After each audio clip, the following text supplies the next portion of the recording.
বাংলাদেশ আওয়ামী লীগের সাংগঠনিক সম্পাদক শফিউল আলম চৌধুরী নাদেল বলেছেন, মার্চের আগেই সাবেক প্রধানমন্ত্রী শেখ হাসিনা বাংলাদেশে ফিরবেন।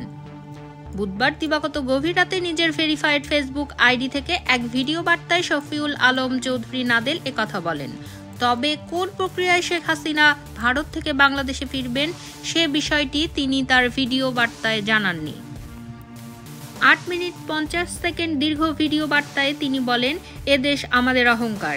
একটি জঙ্গিবাদী রাষ্ট্র বা জাতি হিসেবে আমরা বিশ্বে পরিচিত হতে চাই না।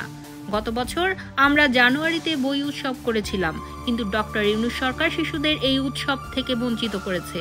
শুধু শিশুদের নয়, এদেশের সকল মানুষের আশা আকাঙ্ক্ষার বিপরীতে তারা অবস্থান নিয়েছে। আওয়ামী লীগকে ছোট করার জন্য বাঙালি জাতির অহংকার সর্বশ্রেষ্ঠ ইতিহাস মুক্তিযুদ্ধকে অপদস্থ করছে। তিনি বর্তমান অন্তর্বর্তী সরকারের নানা সমালোচনা করে বলেন, আগামী 1 মাসের মধ্যে বাংলাদেশের রাজনৈতিক অঙ্গনে অনেক পরিবর্তন আসবে। এ পর্যন্ত দেশের মানুষ ও দলীয় নেতাকর্মীদের ধৈর্য ধরে পরিস্থিতি মোকাবেলা করার জন্য অনুরোধ করেন তিনি। দেশের সাধারণ জনগণকে আওয়ামী লীগের পাশে থাকার আহ্বান জানিয়ে নাদেল বলেন, আওয়ামী লীগ দীর্ঘদিন দেশ পরিচালনা করেছে। দেশের উন্নয়নের চিত্র সারা বিশ্বের মানুষ দেখেছে। দেশ পরিচালনা করতে গিয়ে আমাদেরও অনেক ভুল ছিল, আমরা এজন্য ক্ষমাপ্রার্থী।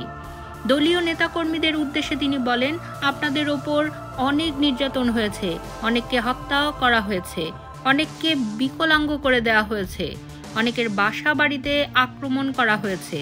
আমাদের অনেক কর্মী নানাবিধ বিপদের মধ্যে আছে। আমরা আমাদের কর্মীদের খবর ঠিকমতো নিতে পারিনি।